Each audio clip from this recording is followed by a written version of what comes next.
Sudah diri ya, sudah ya. Terima Enggak. kasih Bu Putri. Sebelumnya saya mau disclaimer dulu, nanti karena ini simulasi mengajar, jadi nanti saya nggak panggil Bapak atau Ibu ya, tapi saya panggil namanya gitu. Misalnya Teku, Tarmudi, Putri, dan lain sebagainya. Tapi bukan tidak sopan, tapi karena keperluan untuk peer teaching ya Bapak Ibu. Oke, sambil saya prepare untuk share screen dulu. Sebentar.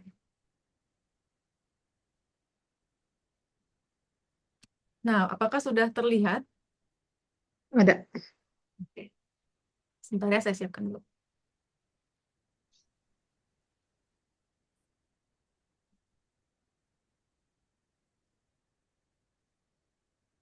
Baiklah, Assalamualaikum warahmatullahi wabarakatuh. Selamat siang semuanya. Waalaikumsalam Yang warahmatullahi Oke, wabarakatuh. lemes banget. Ini udah pada makan siang belum? Emang jadwal kita jadwal paling itu ya, paling kritis gitu. Karena jam 1 sampai jam 3 kita akan mempelajari manajemen proyek gitu ya. Nah, sebelum dimulai akan lebih baik jika kita awali dengan berdoa terlebih dahulu supaya proses pembelajaran kita bisa lebih lancar, mendapatkan berkah dan juga mendapatkan ilmu baru. Ya, berdoa dipersilakan. Oke, berdoa selesai. Kemudian administrasi dulu ya. Di sini kita akan absen dulu. Saya akan membuka ad-linknya. Bisa di-scan barcode-nya atau saya sebut manual. Kayaknya kalau barcode akan membutuhkan waktu lama, jadi saya sebut manual aja ya. Di sini udah ada Teku M. Hakiki. Hadir? Ini yang nggak on cam nih. Hadir, hadir, hadir. Oke. Atau yang on cam tapi videonya cuman virtual background, itu akan saya sebut-sebut nanti ya. Jadi akan siap-siap misalnya kayak Febrian Syah nih. Nah, ini hati-hati, nanti akan saya lempar-lempar pertanyaan supaya menunjukkan eh, partisipasinya gitu ya. Kemudian Herlin Sumarna hadir? hadir, Bu. Oke, oke. Oke, begitu ya. Saya anggap sudah hadir semuanya. Sekarang kita masuk ke materi, yaitu manajemen proyek. Nah, ini kita udah pertemuan ke-7 ya, di mana kemarin-kemarin kita udah banyak membahas, sedikit review. Kemarin kita udah membahas ada beberapa metode untuk pembuatan network diagram gitu ya. Ada yang namanya CPM. Ada yang masih ingat? CPM singkatannya adalah Critical Path Method. Kalau misalnya kita artikan, itu adalah metode yang menggambarkan yang mana sih aktivitas yang merupakan aktivitas kritis gitu ya. Nanti setelah itu kita akan masuk ke dalam bagian jadwal batas. Masih ingat ada itu free slack, ada itu total slack gitu ya, ada early time dan segala macamnya gitu. Jadi saya harap materi-materi kemarin jangan dilupain karena itu masih berkesinambungan dengan materi kita yang sekarang gitu ya. Nanti ada Gantt chart dan juga lain-lainnya. Nah, untuk pertemuan hari ini kira-kira apa sih tujuan pembelajaran kita gitu ya. Ini tuh tetap mengacu kepada sub CPMK, CPMK 3, yaitu mahasiswa mampu mengevaluasi dan juga memilih pendekatan terbaik nih dari resource leveling dan juga project tracing dalam penyelesaian konflik waktu dan sumber daya proyek gitu. Jadi kalau kita lihat dalam taksonomi belumnya, di sini tuh kita udah naik level nih. Kemarin-kemarin masih level 4, level 3, level 4. Sekarang kita udah naik ke level 5 gitu ya, di mana itu adalah mengevaluasi. Dan tetap sub CPMK ini kita masih mengakar ke CPMK kita yang kedua itu yaitu 3 TIKK 32 gitu. Nah, yang pertama, untuk tujuan pembelajaran di sini itu ada 4, gitu ya. Yang paling basic, yang paling dasar itu adalah menjelaskan konsep dasar dari fine tuning dalam manajemen proyek. Khususnya adalah teknik project tracing dan juga resource leveling. Itu akan kita bahas hari ini. Terus yang kedua, kita lanjut ke menganalisis kira-kira permasalahannya tuh apa sih pada si penjadwalan proyek yang memerlukan optimalisasi waktu dan juga sumber daya. Kemudian yang ketiga, kita akan menerapkan metode project tracing untuk mempercepat durasi si proyeknya. Tapi tetap ya, kalau misalnya kita mempercepat sesuatu, pasti ada konsekuensinya, yaitu mempertimbangkan si biaya tambahan, atau kita menggunakan istilahnya adalah cost load.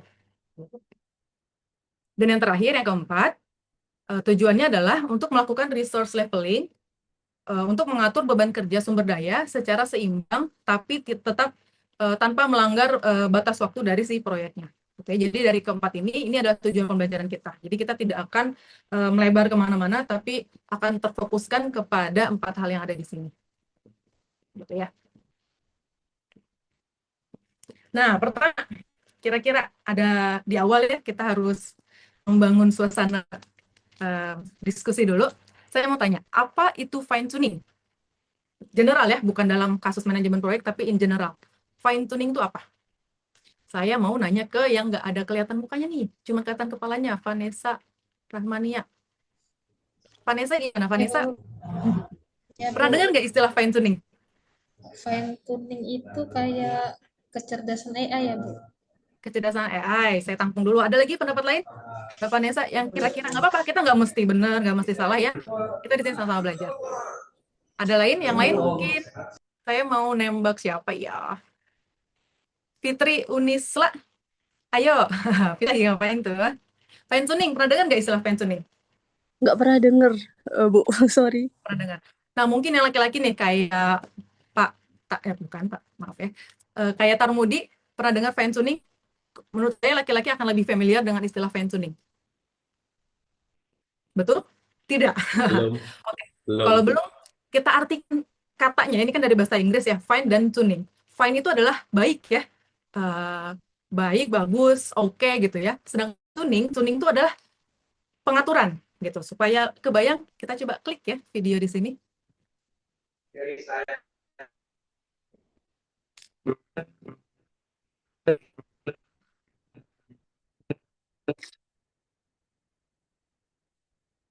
Nah, ada yang tahu ini ada kegiatan apa?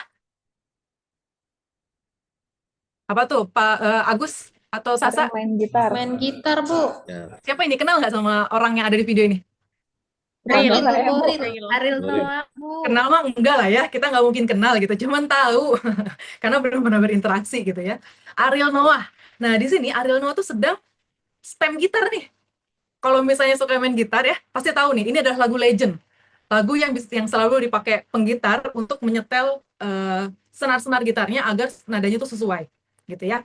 Nah, ini analoginya sama nih, tepat untuk materi kita. Jadi fine tuning itu adalah kegiatan menyetel sesuatu sehingga barang atau benda yang kita setel itu sesuai dengan keinginan kita, gitu ya. Kita balik ke presentasi. Nah, jadi fine tuning itu biasanya dipakai kalau misalnya di selain manajemen proyek itu dipakai untuk gitar, ya untuk nge-stem nada-nadanya supaya seimbang gitu ya, nggak sengau, nggak sumbang, jadi ketika digejreng gitu, nadanya nggak lari kemana gitu ya.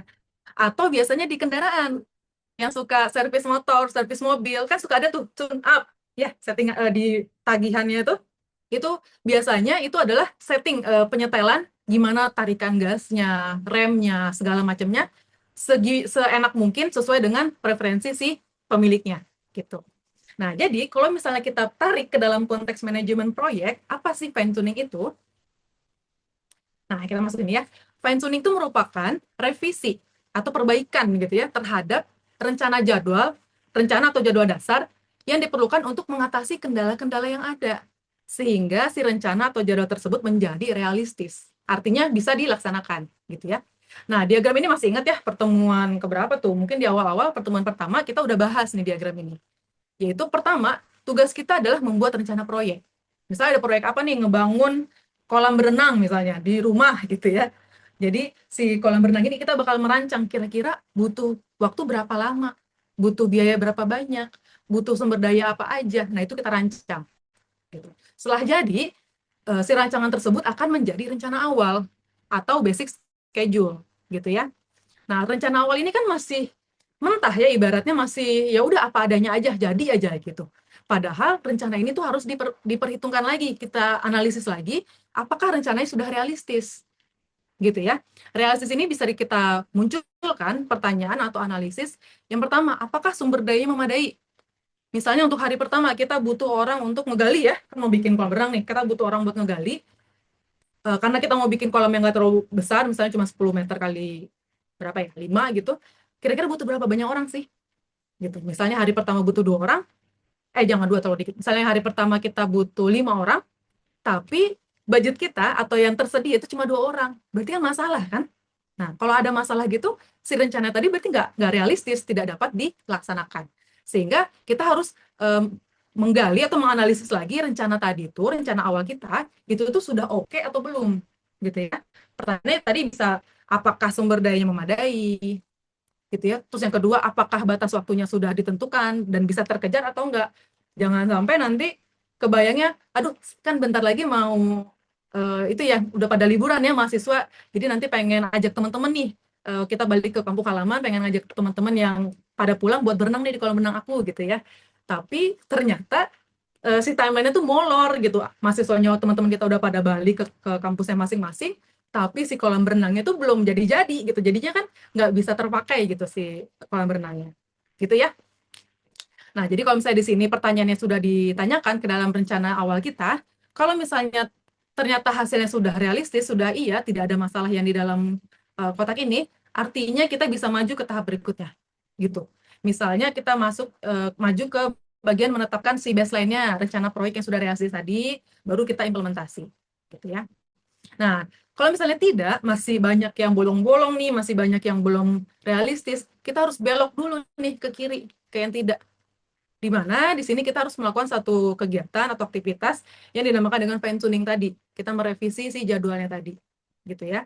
Metodenya apa aja? Ada banyak ya. Cuman yang akan kita bahas ada 2.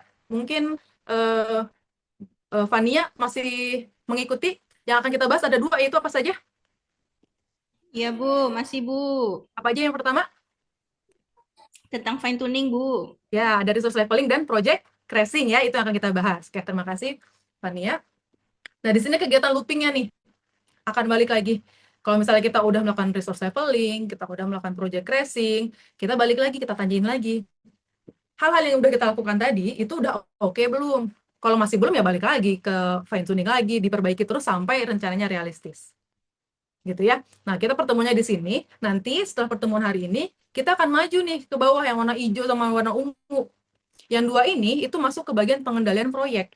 Gitu. Ketika si proyeknya udah diperbaiki, baru kita bisa merencanakan proyek yang udah realistis tadi, baru kita implementasi. Gitu ya. Itu banyak lagi caranya. Biasanya kita pakai metodenya earn value concept atau pakai kurva S dan segala macam.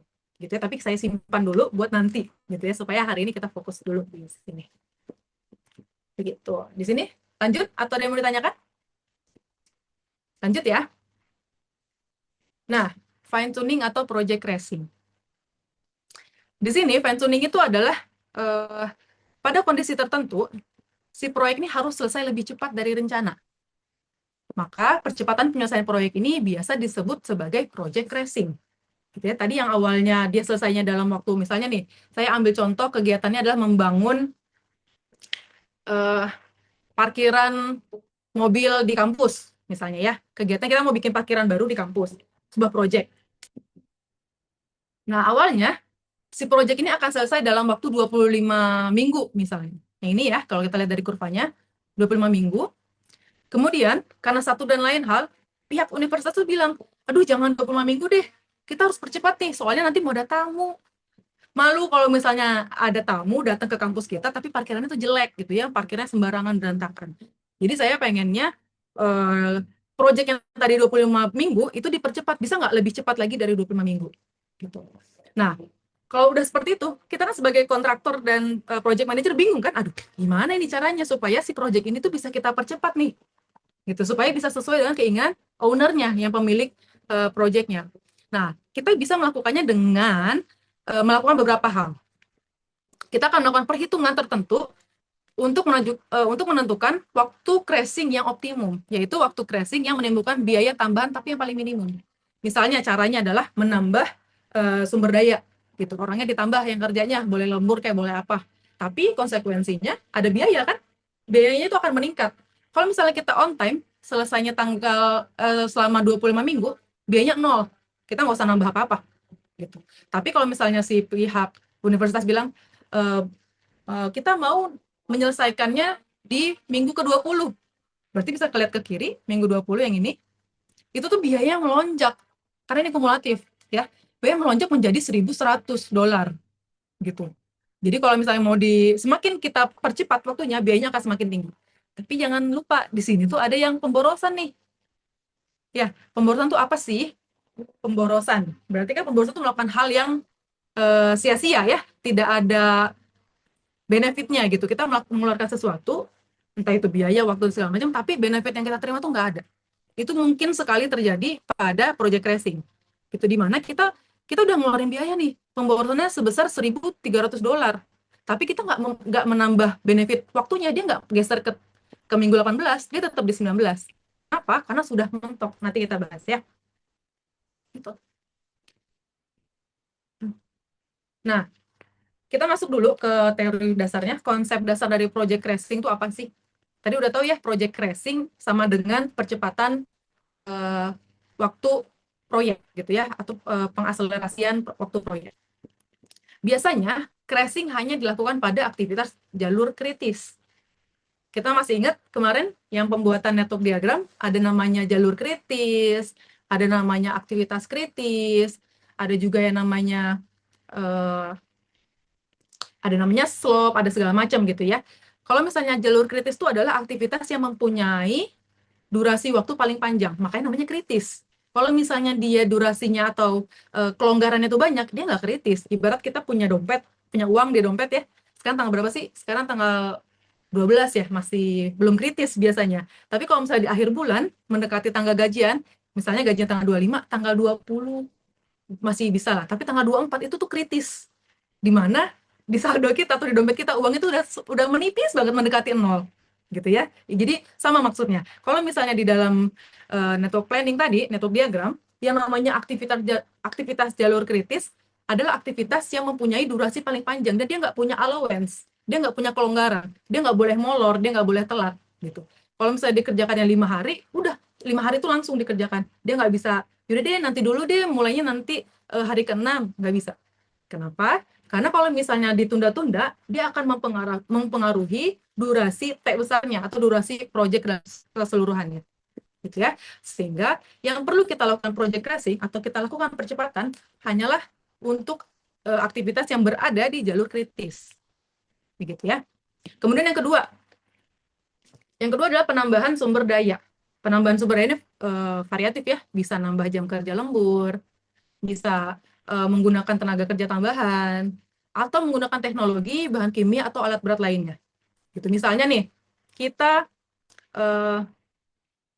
tahu ya, biasanya kalau misalnya proses pengecoran jalan, itu membutuhkan waktu lebih dari 1 bulan ya untuk pengeringannya, kalau dalam kondisi normal, gitu ya. Tapi misalnya karena, aduh, jalan tol ini mau dipakai nih, mau ada tamu gitu ya dari pemerintah, kemudian minta ke proyeknya, bisa nggak dipercepat? Ya bisa aja, dengan cara mungkin dengan menambahkan bahan kimia di campuran cornya, ditambahin 1 bahan kimia sehingga proses pengerasannya yang tadinya 1 bulan berkurang drastis jadi cuma seminggu misalnya. Nah itu bisa, tapi kan penambahan bahan kimia tersebut ada cost-nya kan, ada biayanya gitu. Kita harus nambahin nih biaya untuk melakukan si percepatan tadi, gitu ya. Nah jadi nanti ini akan ada bargaining gitu ya, antara yang mana yang harus kita pilih gitu ya, yang mana akan memberikan benefit paling banyak gitu ya, tanpa mempersulit kita sebagai pelaku pelaksanaan atau kontraktor si proyeknya gitu.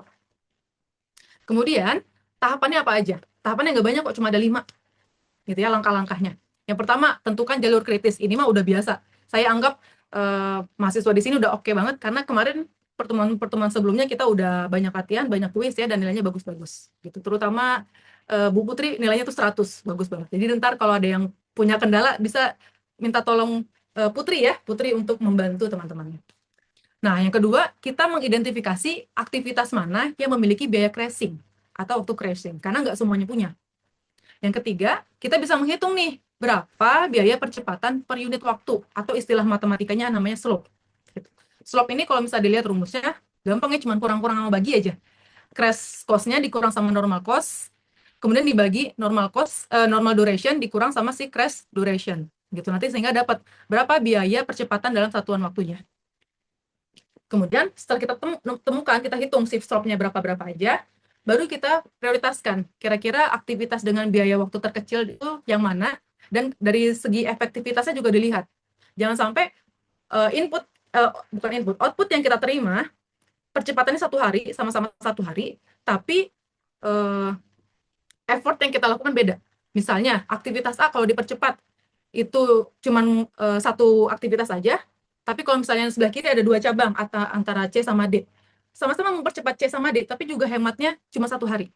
Tapi kita mempercepat 2 dibanding 1 akan lebih mudah kalau cuma mempercepat 1 aktivitas, gitu ya. Karena nanti akan ada pengontrolan segala macam, itu effortnya lebih besar, gitu. Dan terakhir kita mengulangi semuanya hingga si durasi proyek sesuai dengan target atau setelah anggarannya habis.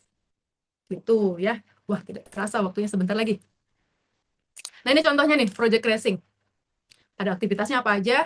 Predecessor, masih ingat ya, aktivitas pendahulu, normal duration, normal cost, crash duration, crash cost, sama rata-ratanya. Ini ceritanya, kalau saya jelaskan, aktivitas A itu pendahulunya nggak ada, dia bisa jalan sendiri. Maka kita gambarkan di sini yang bawah, aktivitas A itu jalan sendiri. Set. Selama berapa lama? Oh, 10 hari. Karena normal durasinya 10 hari. Kemudian, biayanya 900. Tapi kalau kita mau melakukan percepatan, kita bisa padetin nih, yang awalnya 10 hari, kita coret jadi 8 hari. Ini dicoret, set, A-nya jadi 8, bisa. Tapi biayanya adalah 1.100. Gitu kan, ini keseluruhan. Sekarang kita mau hitung. Kalau kita mau menghemat 1 hari, biaya berapa? Maka kita hitung 1.100, dikurangi 900, dibagi 10, dikurangi 8. Ini dari hitungannya sebelumnya tadi ya, hitungan slope. Maka didapat hasilnya 100. Oh, ternyata kalau kita A ini, kita mau percepat jadi 9, itu akan konsekuensinya menambah biaya sebanyak 100. Gitu ya, sampai mentok di 8. Gitu ya, karena dia maksimal crash duration-nya ada 8. Gitu. Nah, ada juga nih di sini yang tidak perlu dihitung warna merah. Kenapa sih? Kalau misalnya kita lihat, karena si normal duration sama si crash duration itu sama-sama 5. Artinya ya dia nggak bisa dipercepat. Makanya kita tidak perlu menghitung. Gitu ya. Nah, kita lihat nih gambar ini adalah gambar network diagram. Ya, yang coret-coret, yang masukin 0, tambah durasi, segala macam. Nah, di sini kita kelihatan yang tebal ini adalah lintasan kritisnya. Artinya, si B, C, D, sama F itu adalah lintasan yang paling panjang durasinya. Ketika di total, 6 tambah 5 tambah 4 tambah 10, itu hasilnya 25. Artinya, proyek ini akan selesai dalam waktu 25 hari. Misalnya kita lihat nih yang atas. Boleh nggak kalau kita lihat yang A, D, sama F? Boleh aja. Yang A adalah 10, D4, F10. Kita total berarti cuma 24. Artinya, si A ini dia bukan lintasan kritis. Gitu, karena dia masih lebih pendek dibanding B, C, D, F.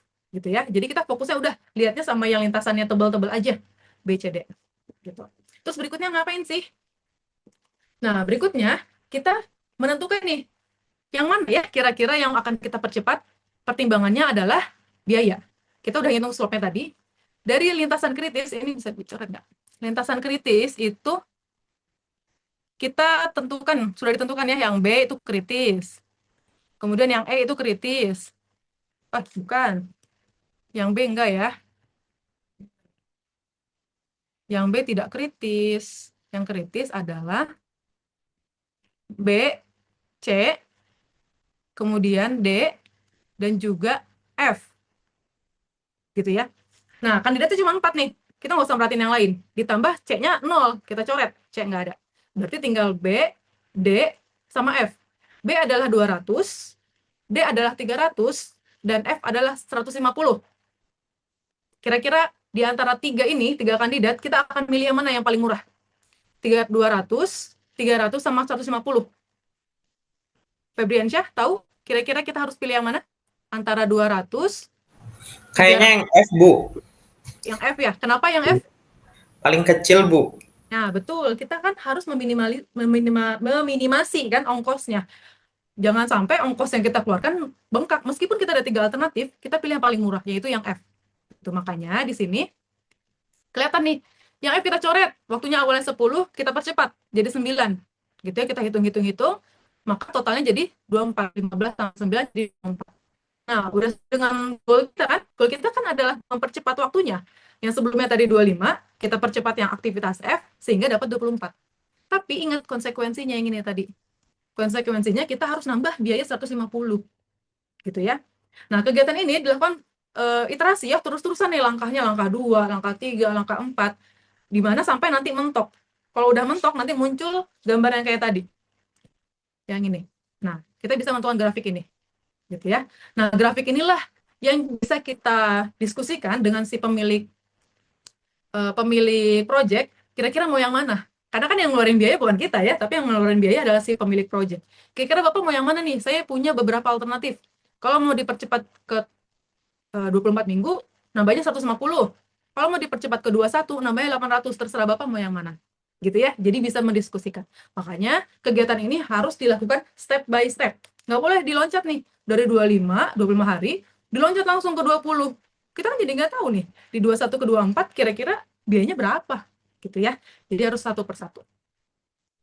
Gitu. Nah, kalau misalnya masih ada penjelasan yang kurang jelas dari saya, atau misalnya tadi, kan ini by Zoom ya, kalau by Zoom tuh kadang-kadang suka ada yang tiba-tiba keluar aja gitu ya, nggak bisa mengikuti, itu bisa klik di PPT saya, ada explore di sini.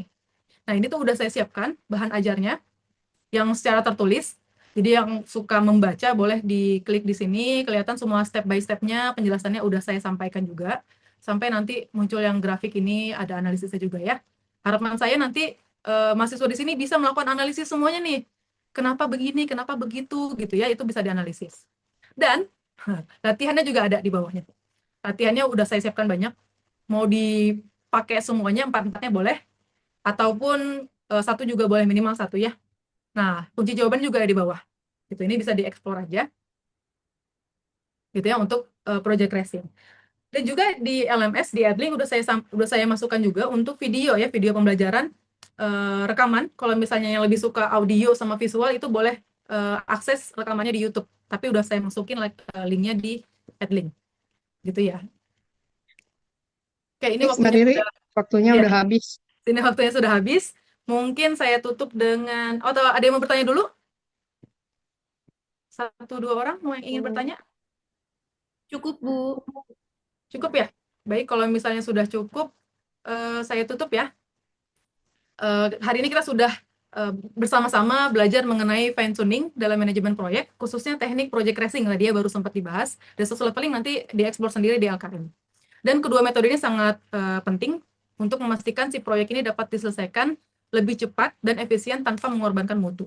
Sebelum saya akhiri, silakan kita luangkan waktu sebentar untuk merefleksikan apakah saya sudah memahami bagaimana cara menemukan aktivitas yang bisa dipercepat, gitu ya, direfleksikan.